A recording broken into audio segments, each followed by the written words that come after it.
Welcome to the Coffee with Karen podcast, a weekly chat show discussing everything from holistic health to current affairs from a mental, physical and spiritual perspective. Get your weekly cup of positivity with a sprinkling of woo-woo. Welcome to a Coffee with Karen Monday. So today's call is talking about, although this is a cup of positivity with a sprinkling of woo-woo, we are going to be discussing something that doesn't sound very positive. However, it's all about offering positive solutions. So it is something that we need to talk about, especially as the current climate. I feel that a lot of people are feeling a little bit low, whether they have depression or not. Is that a label or is it not? So we're going to be discussing depression, but it isn't the downside of it. It's all going to be about there is a solution to it all, okay? Even if a lot of us are sort of feeling it at the moment. So my guest today is Samantha Hurst. So Sam, if you can first of all just explain to the listeners a little bit about who you are, what you do, and then to share your story. Hi Karen, thanks for having me on. I'm Sam. I'm a mental health coach. I've been doing it for around 8 years. Previously to that, I was a naturopath, and I found myself in bad mental health around 15 years ago now, probably, and that led me to finding something called the 3 Principles, which, in my opinion, completely changed my life, transformed my mental health, and has led me to want to teach it and want to help others. Fantastic. So way back then, so if we go back 15 years, how did you even, did you even know about the word depression? How did you know you were depressed? So I knew a lot about mental health through my naturopathy clinic, because obviously you're not dealing with only with people that are physically ill. A lot of people have mental illness as well. So I did know about it, and in my life I'd experienced sadness. I wouldn't say I was ever depressed, but I had experienced sadness. I definitely experienced anxiety up to that point. That was something that I would occasionally rear its head for me. But when I had a breakdown, it left me with alternating depression and anxiety. So depression isn't like a sad day. It's just a darkness that is always there. It feels like it just consumes you, and it strips you of your hope and your faith and all the things that we cling on to feel okay when we go through dark days. But yeah, it's a very powerful feeling, incredibly powerful. And what would you say? So you've just hit on that. The difference between, like, we can all have, feeling things that we perceive that make us sad. We have episodes. Nobody is going to be happy all the time. However, when it does go to that level, a deeper level, which I think, some people, especially with what's been going on at the moment, some may think they're just having down days, or they switch from having good days to down days. At what stage does it turn into what we call depression, and maybe it would be advisable to actually reach out for help? Well, I guess it's when it's prolonged. When it's prolonged, it's like, it's not just a day. When it carries on, when maybe it's been weeks, and you feel hopeless, and maybe your thinking becomes overwhelming, and it's hard to pinpoint the exact point where sadness turns to depression, but it can, and it does often in people. The way I look at things now is a little bit differently. I used to identify as a mentally ill person, as a depressed person, as an anxious person. It was like, now I just see that I'm a human being that sometimes has anxiety, sometimes has a sad day. It's much more fleeting. I think that a lot of what we do is we go into these dark places, and for me anyway, it looks like the reason that they hang around so long is because we've identified them as a problem in the world, or something that needs to change, or we've really identified with that feeling. And once we identify with something, we make it real, and it hangs around for a lot longer. So I guess it's the identification with the feeling that then leads us to the depression. Absolutely. Yeah, I see that a lot. It's almost like, well, I suppose we're all searching for reasons why we're feeling the way we feel. And then because there is so much talk about it, then all of a sudden it can be easy for some of us to, yes, attach that label to that feeling, and then we identify as a depressed person. However, there really is hope. It doesn't have to be like that, does it, Sam? No, there is hope. There is, once we start to understand what it is, once we understand it's nothing to do with the world, if the world was creating your feelings, so we've had a year of COVID, we've had a year of restrictions. Within that year, you've probably had times, or the people listening have had times when it really looks like that's creating unhappiness within you. And there's other times where you've forgotten about it and you may be enjoying life. And so if COVID was creating your experience, then it would be constant, it would be 100%, because it hasn't gone. It's still there. So what we start to see with what I teach is that everything's always coming from us. Our feelings are coming from us. Our feelings are a reflection of our thinking in the moment. It's always coming through. So when we start to see that, it changes it. It doesn't, it loses its potency. There's something in this teaching that starts to point us home, starts to point us in the direction of not needing the outside world to be different for us to be okay, of not needing things to be different for us to be okay, of waking up what's within us, which is peace, love, happiness and well-being, which is always there. It just gets completely clouded and covered over by thought. So if you imagine like today it's actually sunny, but we've had many cloudy days, and it can look like we're living in this fog, this darkness, this gloom, but the sun was there. It was just behind the clouds. So our well-being is always there. It's just the clouds would be in this metaphor would be our thinking. Yeah, so absolutely. And this is, I definitely feel, well, from a personal perspective as well, is because of the bombardment of negativity that we see literally all around us. It is very easy, I suppose, for a lot of us to really give our power away, because we're giving our power to that. I mean, I can remember very early on, at the beginning, and I admit I was pretty scared. I have asthma, and it was actually my own children, my own girls, coming into me saying, "Mum, like, you used to tell us not to watch the news because it's so negative." And I'll be sat there going, yeah, but, as though like this is, this is different. And it took them to remind me, actually, turn it off. The moment I turn it off, like you just said, it's not your feelings are not attached to something that's out there. Just because I had something on, I was giving my power away to that negativity and getting caught up with it. And the moment I turned it off, voila, felt back. Yeah, it's so interesting. It's like, and even that, see what's really interesting in what I teach, even the news isn't causing your feelings. It still has to come from you.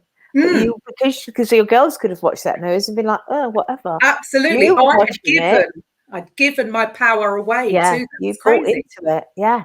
Totally. And that's what we catch ourselves doing. It's once we understand that the only thing we're ever experiencing is what's in our own head, it takes the heat out of the world. We begin to see that we're living in an inside out reality, not an outside in reality.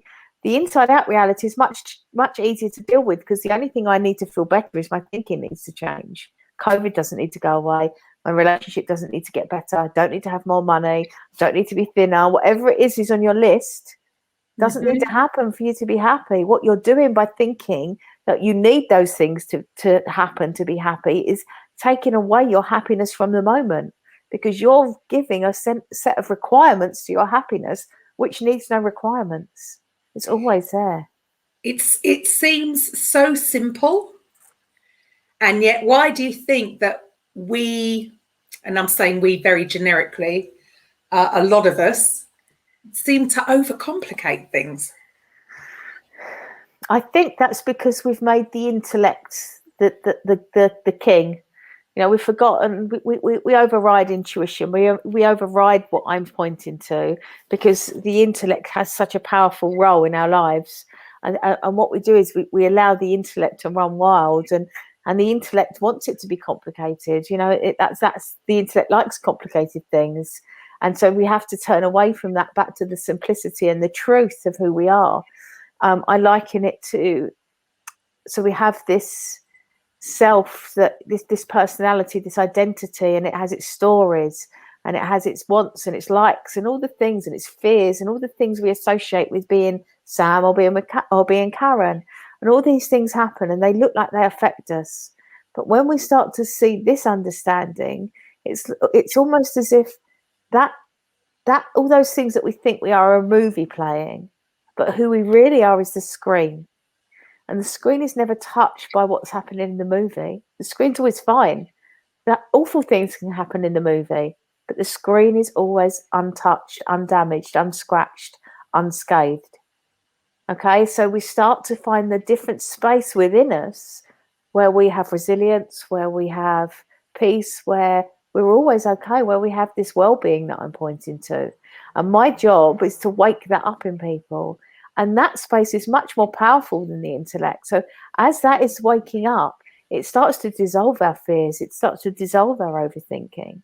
You know, I'm living proof of the fact that this works. You know, I spent 7 years in anxiety and depression after a breakdown, tried many therapies and many things where it looked like there was me doing something to get better. And as soon as I saw it was nothing to do with me, and I stepped back into this knowing that there was something deeper within me that would take care of me, and that all I was ever experiencing was thought, that really changed my life. And it does sound too simple to be true, but it is true.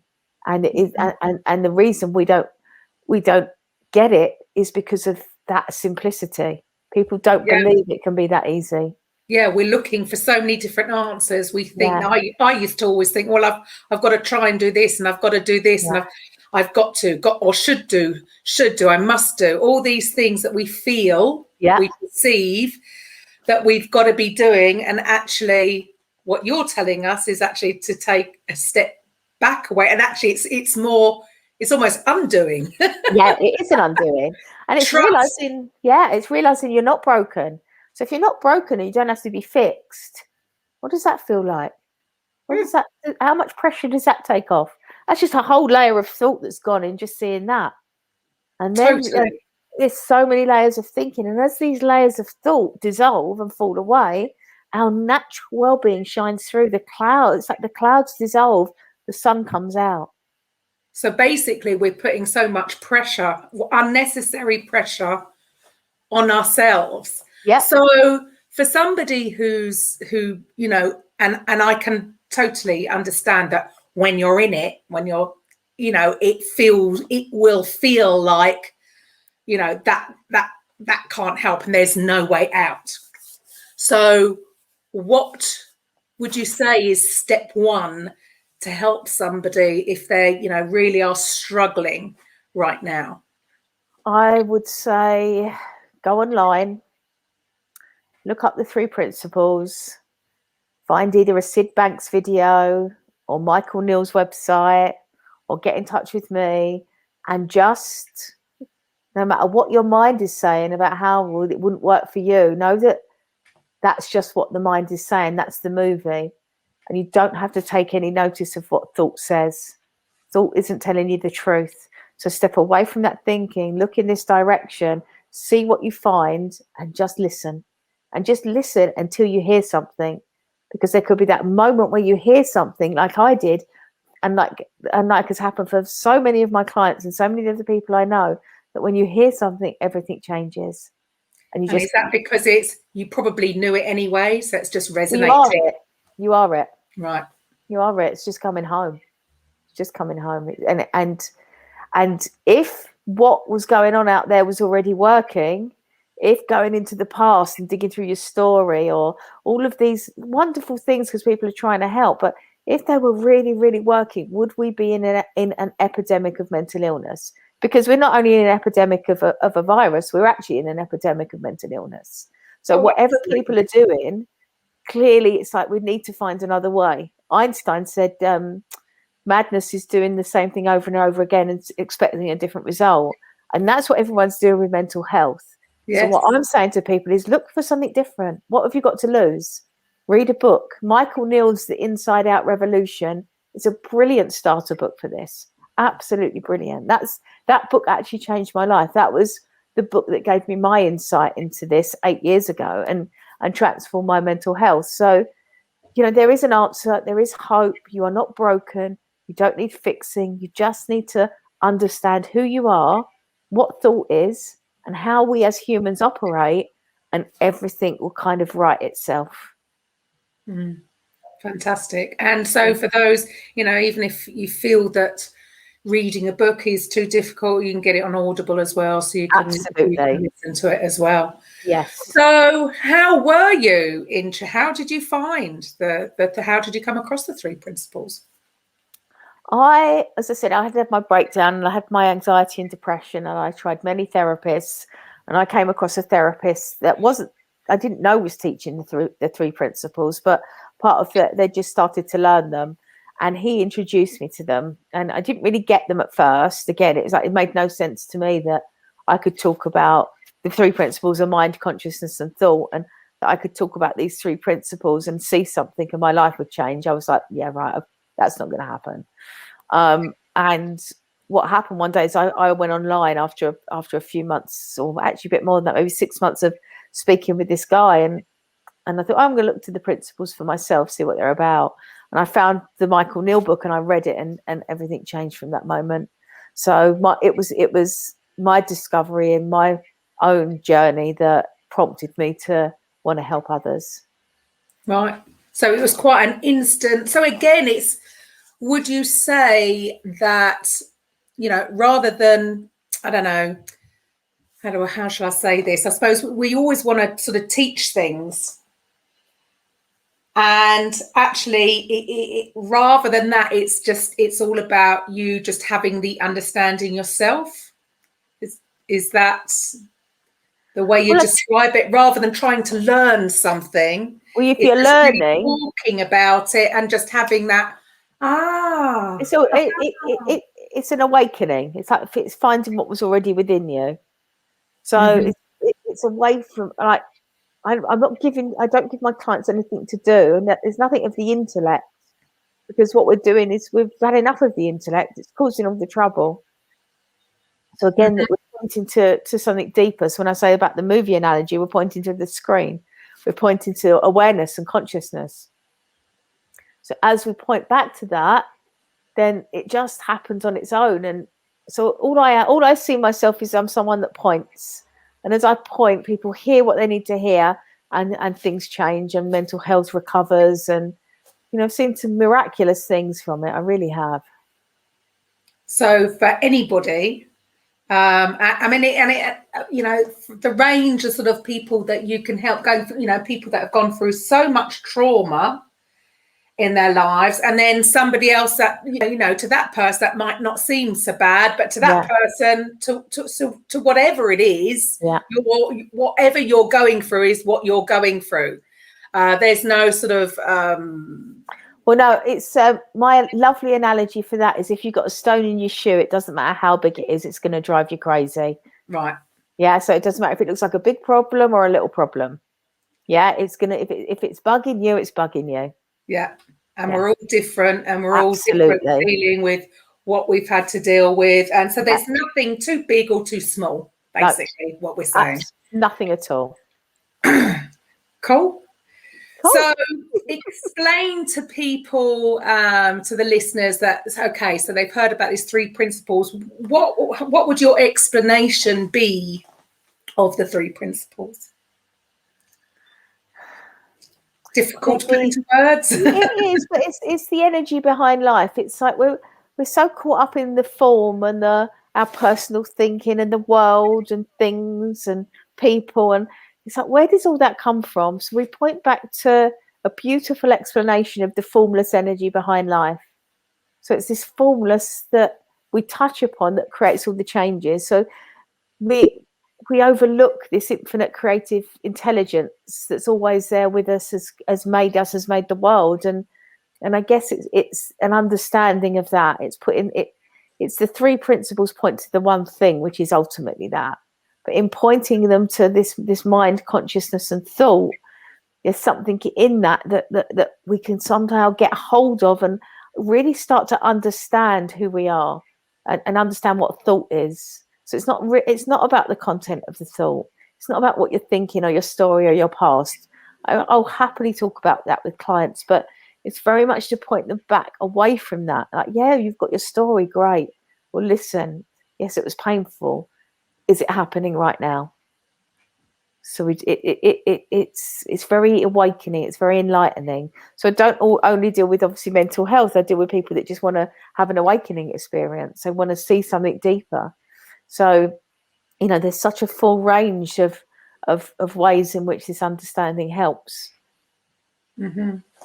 So it is, or which a lot of the things I think that we have been discussing with these talk shows is basically going back to, I suppose, who we really are, who we are at our core, rather than, I suppose, our ego self that tends to get in the way. Something that we've needed, we've needed in the past for certain things.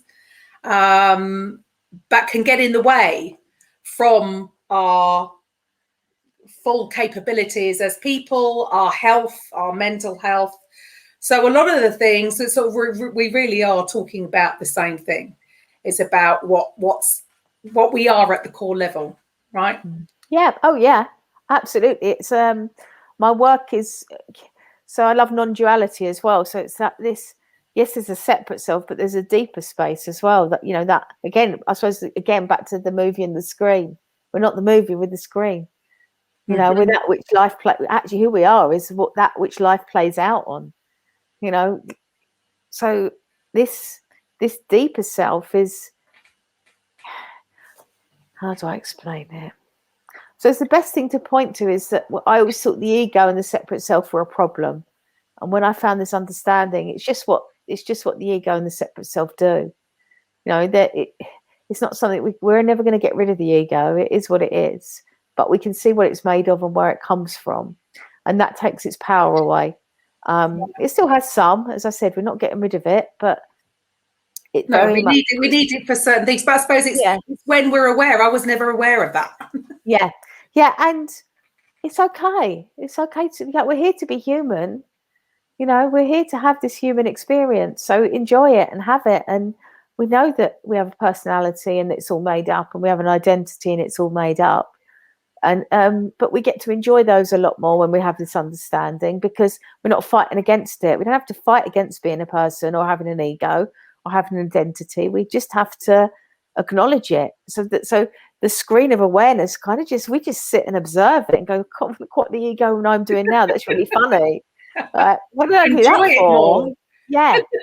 I don't have to fight it. I'm not here to have a fight with the ego. You fighting with the ego is actually the ego fighting with the ego, because there's nothing you can do about it. So the mental health, it's like, it's ridiculous. It's so funny that we think we can do that, but what we can do is just observe. If you're in any kind of fight or resistance, you're in your ego.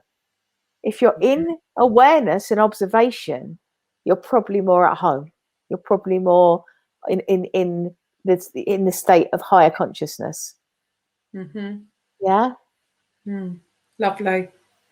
And so with regards to, and what I love about how you sort of explain this is, I think a lot of people, when they start down the road of self-development, is we can feel that we need to be positive all the time. And then if we're not, again, we might be just looking for tools and things to create that. Whereas it's, again, like I suppose what you've just said about fighting against it. So rather than trying to fight against your negative feelings, it's more, so your perception on this is more to just go with it, let it go. Yeah, absolutely. A real bugbear of mine is the positive thinking movement. Because I know when I felt bad, I could not positive think. So the positive thinking movement makes it look like there's a separate self that has responsibility for the thoughts that come through. And if those thoughts aren't good at putting positive, you're doing something wrong and you need to have better thinking. And I call bullshit on that. It's like, thought comes through. You are not responsible for thought. If we were all responsible for our own thinking, we'd be creating amazing thinking all the time. Right. And we don't. Stanford University in America have said we have up to 100,000 thoughts a day. I'm not consciously creating that. Thought is coming through me. I liken it to like being a radio, and thought is the radio waves, and it's just playing. I'm not in charge of what's on the radio. I'm just here to experience it. So in light of that, what and I find this so helpful, and my clients find it so helpful, is that instead of all this positive thinking, negative thinking bullshit, we just go, thought. Everything is one thing. Like if it's just thought coming through and you can just observe it, you can have the shittiest thought in the world. It doesn't say anything about you. It doesn't mean anything. It can just be like a bird flying through the sky. So all these thoughts are like birds flying through the sky. So you've got one that looks like a negative thought and you go, I don't want that thought. Well, the best thing you can do is just let it fly through the sky. Let it go. It's like you don't have to replace it with another thought. And in fact, you do not in any way have that power. Right. Thought is happening to us. Right. And which is lovely. Again, I suppose it's going back to what we just said earlier about, man, give yourself a break. Yeah. How we make it such hard work? Oh my God. Why do we do this? Like, chill. When people start working with me, they cannot believe how much time they've wasted trying to fix something that wasn't broken and trying to control their experience. And suddenly there's this deep letting go of, I don't have to fix anything. I don't have to control anything. Again, that in itself takes such a load of thought off the table. Yeah. So again, you're going to feel lighter. You're going to feel better. We weigh ourselves down with our own thinking about how we think we should feel, how we think we should be, what kind of thinking we should have, what's wrong with us, the past, the future. And no wonder we all feel like shit. You know, it's like, let go. Let it go. Absolutely. We're all perfect in our imperfections. Absolutely. Perfect expressions of consciousness, having these imperfect experiences that are actually perfect, but we don't. That's not right. Brilliant. I love it. Yeah. I love the idea of it. I've got a total understanding of it yet. Yeah. Because you're doing well, though. You're doing well. I try to make things harder work than they need to be. Yeah. And when you actually sit back and relax, but again, of course, for obviously, yeah, we're talking about depression today. Can totally understand for somebody who is caught up in so much that is going on, and obviously, you know, with what's been going on this year, everybody's saying, you know, we're all in the same boat. We're obviously not. Different people's circumstances. So for some people, and I do get it, that it can seem, because the story they've told themselves and what's actually going on around them, they're not lies, they're things that are going on. And they really are struggling. Yeah. You know, it may sound that this is almost, it's too good to be true. Oh, well, you wouldn't understand that because for me, because everything can seem just so real. So, how do we get through to somebody who's really caught up in the awful things that are quite clearly going on at the moment? Well, someone's only going to hear when they're ready to hear. So there's that. I spent 6 years in living in the hell of my mind, and it literally took seconds for me to come out of it. Now, I'm not saying that once I'd seen that everything was wonderful. And it was about a year of being a bit up and down, but I just got better and better and better. And so what I do know is a fresh thought is only seconds away. And all you need to have to feel better is fresh thought. So if that's true, then there's hope for everyone. And I know how it can feel, and it can seem like, well, there's all this and there's all that and there's all this, and that's why.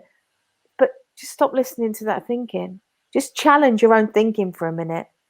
Stop believing it. What happens if you stop believing thought? Does that now create enough space for some new thinking to come in, some fresh thought that will make you feel? Cool. Yeah, because I suppose essentially what we're all looking for is to feel good, right? Is to feel that the feeling of relief rather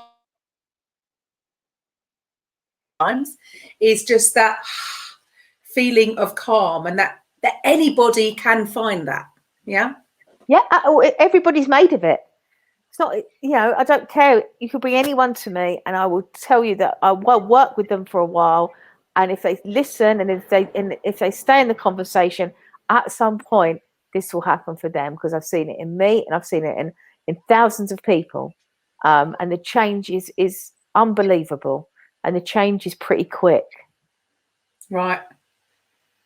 Excellent. And for people, if they know of others that are struggling, because I suppose, with what's going on, people are separate, or if you have a friend that has gone quiet, and you're not sure whether to reach out, could you say for somebody who's concerned about somebody else?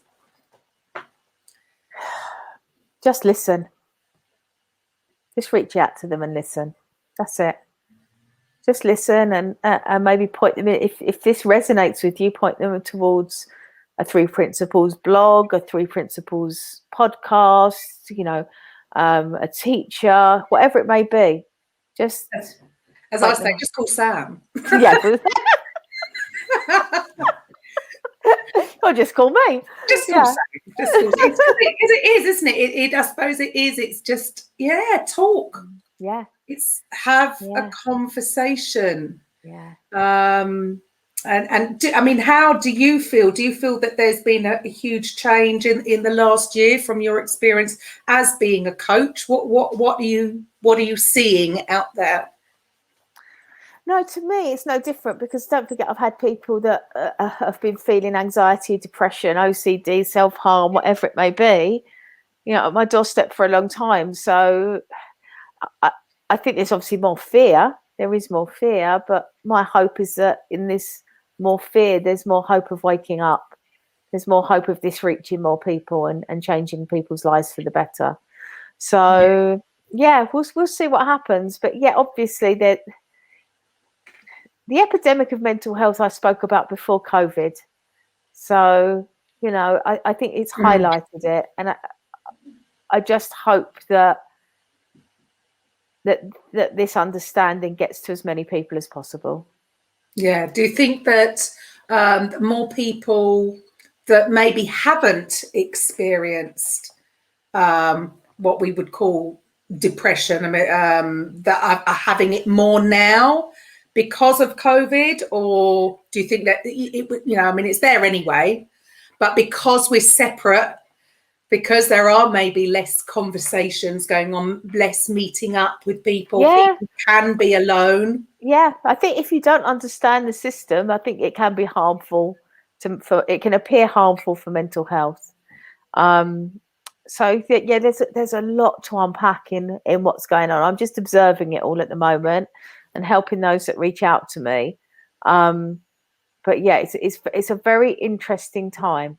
It's very interesting, and obviously it has created more depression, more anxiety, more fear. I kind of think that again, hopefully this would lead people to a deeper conversation about who they are, get off the hamster wheel, of this kind of where the intellect's ruling the show, and come back to something that's a bit more truthful. So long term, they will feel a lot better than they did before. Who knows? Hopefully, there's only so many of us teaching it. There's only so many people that are ready to listen to it. So yeah, hopefully for a lot of people, this will be a call home and a change of direction. And for other people, it's been a really dark, sad place.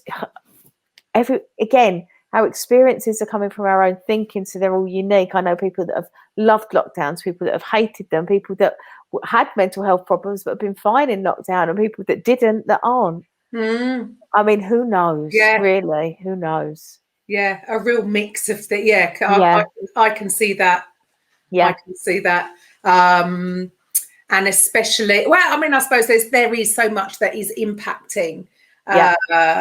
And like I say, people are in different positions. Some people are furloughed quite happily. Some people are driving themselves insane. Others are having to homeschool. I take my hat off to you.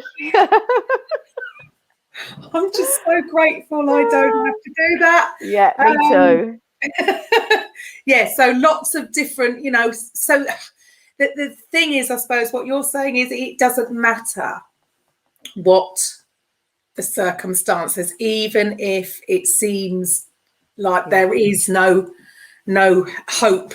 There is, but it is all down to you.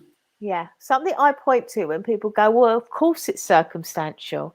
How can I be happy how can I be happy when I've got A, B, and C? And I point to, people that have been in prison, like Nelson Mandela woke up in prison. They weren't ideal circumstances. He found inner peace in himself in prison. I was listening to a guy talk about finding the principles, and he was in prison. A young black guy that used to be in a gang, and he went to prison. And while he was in prison, they were teaching the principles, and he came across it. And someone asked him on this call, so when did you know that the principles had something that you were interested in that were going to make a difference to your life? And he said, I knew when I was the happiest I'd ever been, and I was in prison. There you go. There you go. There you go. I mean, it doesn't get much worse. No. So it has to come from us. Yeah. There's evidence of it everywhere. We just ignore it. So this is waking us up to it.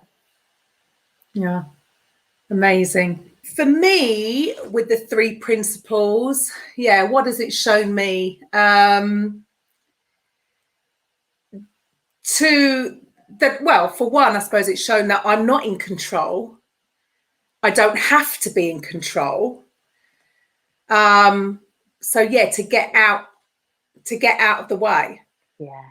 And like we said, I know definitely I have in the past put a lot of pressure on myself, and going back to the whole, I should be doing this, I should be doing that, and something's wrong if I'm not. Feelings of almost guilt that I'm not doing this, and then if I am starting feeling down, then I shouldn't be feeling like this. So what can I do to feel better? So trying to force it. Yeah, that sounds to me almost like some presence can be uncomfortable for people because they're worried about what it's going to bring up. But it doesn't. It's just about being present. So there's almost an avoidance. So what the intellect likes to do is take us away from it. So we fill the gaps in.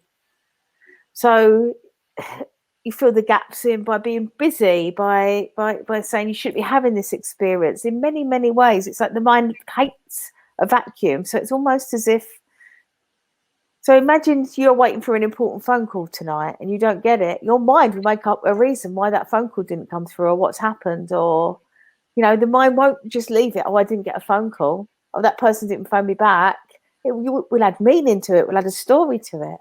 Mm-hmm. So we're looking at how the mind is always telling stories. It's always creating, and I think in that the presence that comes in is when we see beyond that, is that we just start to notice it. We're like, oh my God, look what my mind's doing now. Look what it's making up now. What a waste of energy. Yeah, when we could just be. So it's like, so again, it's like the old saying of a human doing or a human being. So you're coming into this being human rather than constantly having to do it. There's actually nothing for you to do. I mean, there is, but also there really isn't. Everything gets done. Do you think it's, we've almost been brought up to feel that we've got to fill our, we've got to fill our day doing. It's almost like, and if you're not doing, then you're being lazy. So I can be very busy being busy. Yeah. So the whole concept of just being, for me, would be quite difficult in the beginning. Yeah. Because I would create feelings of almost guilt. Well, I can't just sit here doing. Yeah. Being. Isn't that funny?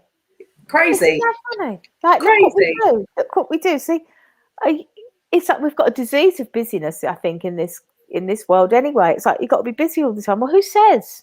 Mm-hmm. Sometimes, like, it can be a competition, like who's the busiest, and it's like, why would you want to be the busiest? Like, I mean, great, maybe that's your thing. Like, some people really enjoy being busy. That's great. If you're doing it just to fill space, or because if you're not, you feel bad, then that's something to look at. That's something to kind of just suddenly see that. Well, can I just be still? What happens if I'm still? What happens if I'm quiet? What happens if I just point home? If I see beyond the illusion of everything that's going on and all the things I think, and touch a space that's much deeper, and what do I have to do from there? Well, you'll do whatever needs doing when it comes up. You don't have to make up things to do. Yeah. That's like the donkey and is it the donkey and the carrot? Yeah, it's like the carrot on the stick. It's like the carrot's all, you're never going to get there. We live in a world of and carrots. You still get things done. That's the amazing thing. When you chill, rather than having your list of things to do and stressing yourself if you haven't done them, all the things that you needed to get done will get done. Yeah, absolutely. And a lot easier. And with a lot less stress. Yeah, and a lot less pressure. Yeah. So, again, it's like that people get burnout from that stuff, and then the burnout might lead to a depression, and we have to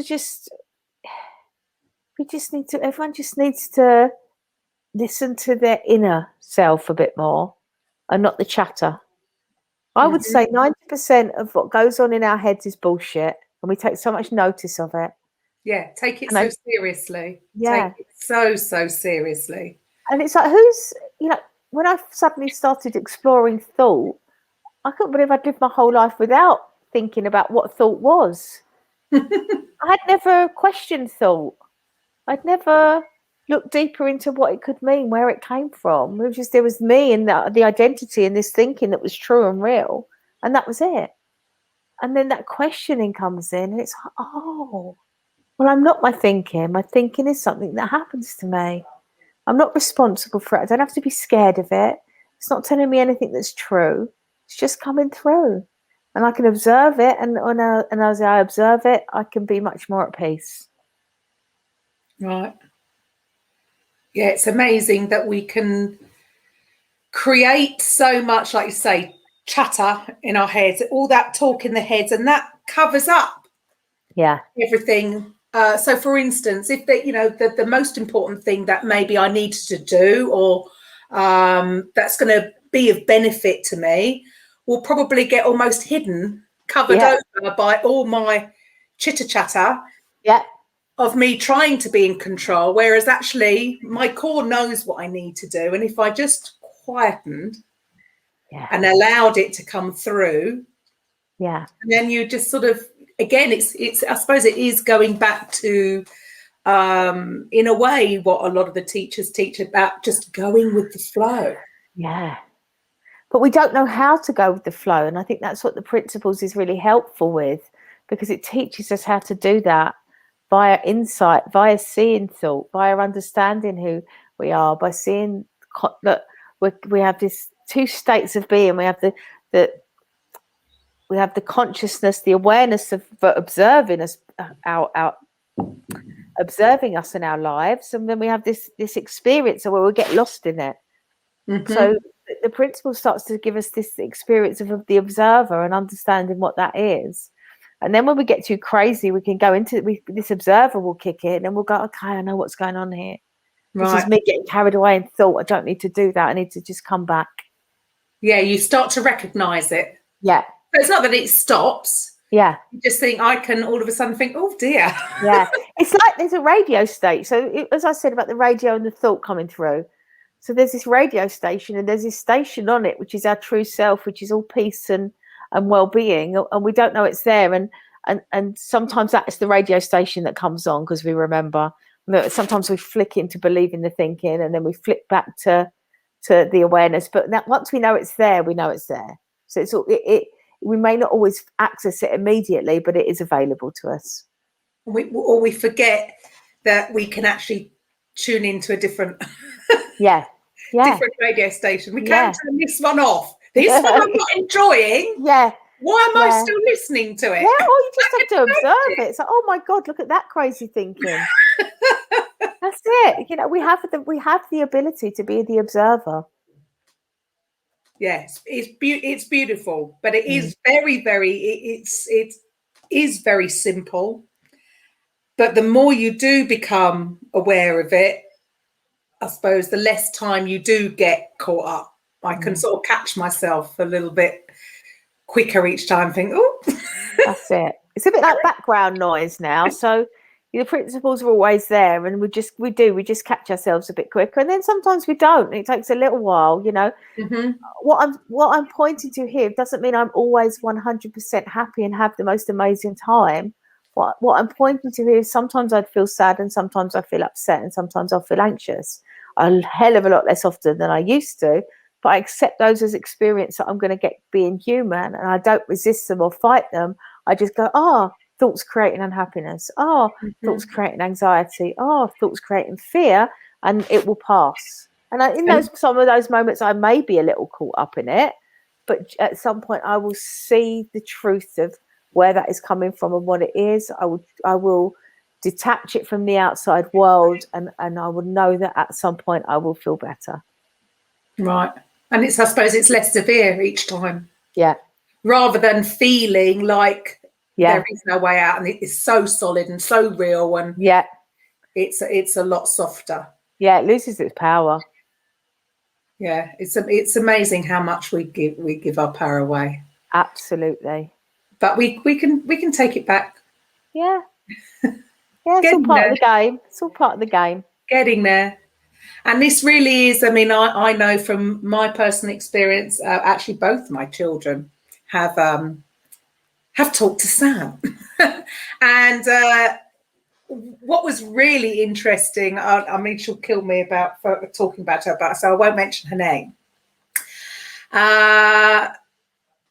Even down to music that she was listening to used to be, One Direction. It went from there to sort of really quite heavy metal, quite angry. Well, I used to almost say, like, I can't listen to this music. I can't concentrate. And yeah, she was going through it, really going through it. School was difficult for her, and she was just going through a phase. And it was only, I think it was about 6 months after she had spoken to Sam, and it really changed her, really sort of got her back. And we still didn't really understand the impact until about 6 months later. I realised that her music taste had changed again. And all of a sudden she was listening to Korean boy bands. So she'd gone from being quite happy and listening to One Direction to not so happy and listening to quite angry, heavy metal type music. Not saying that, it definitely is a correlation. I do feel that there possibly is, but I can't say that for sure. but to have her back and really quite happy, and it's showing in the kind of music. I mean, there must be something in that. Would you agree?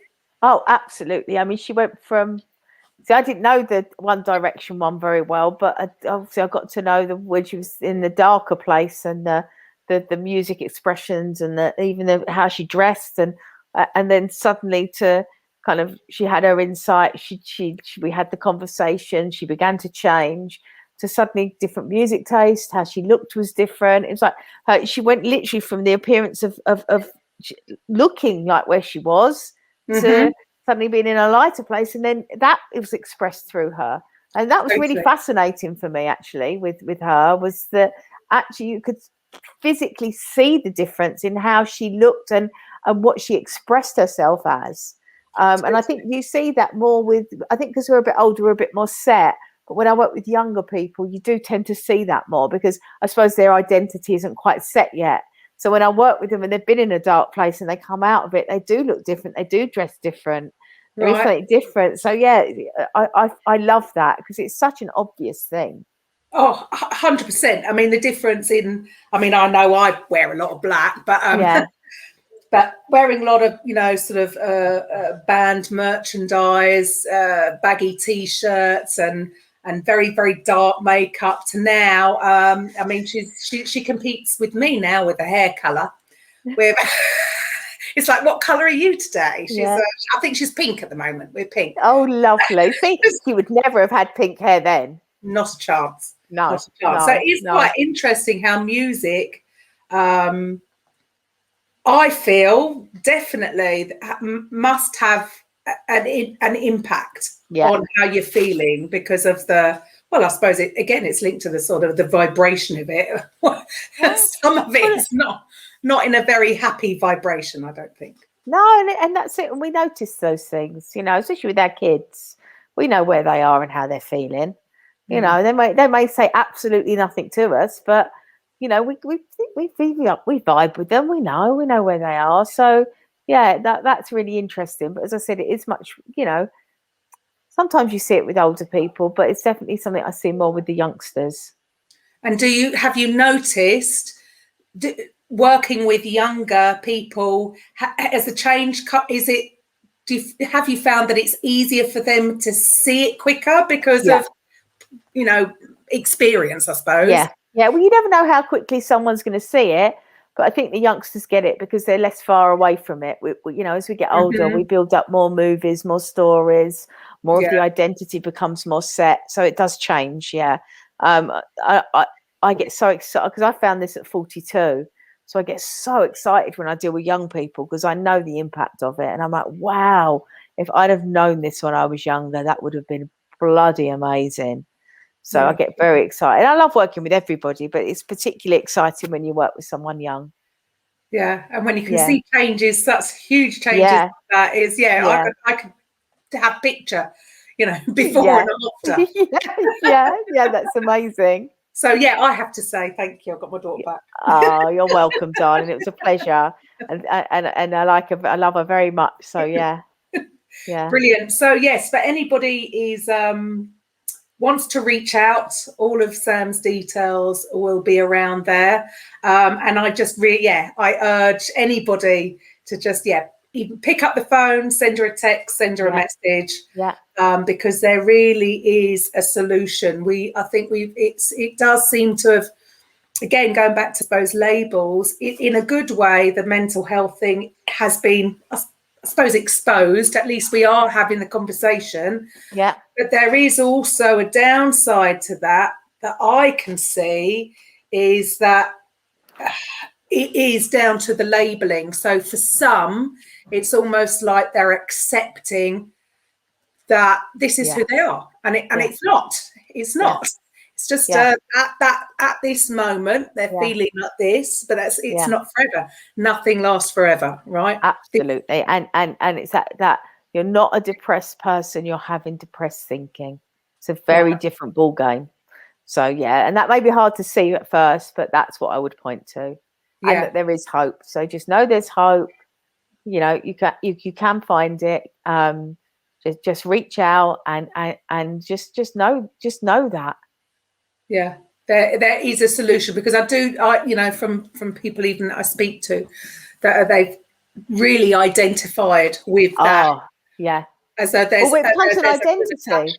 So what? Some people, we know people that their identity is their anxiety or their depression, and it's like, well, once you're there, that you have to come back. You can't have to come out of it by challenging that. That's not always easy for people to do. So they have to be ready. All in their own time. This Yeah. too shall pass, though. But thank you, Samantha. You're welcome. Thank you. Pleasure, as always. For anybody to reach out. And on Thursday it will be a keto coffee with Karen.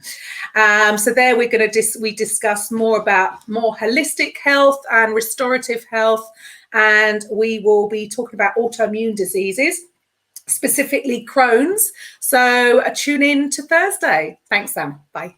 Bye. Welcome to the Coffee with Karen podcast, a weekly chat show discussing everything from holistic health to current affairs from a mental, physical and spiritual perspective. Get your weekly cup of positivity with a sprinkling of woo-woo.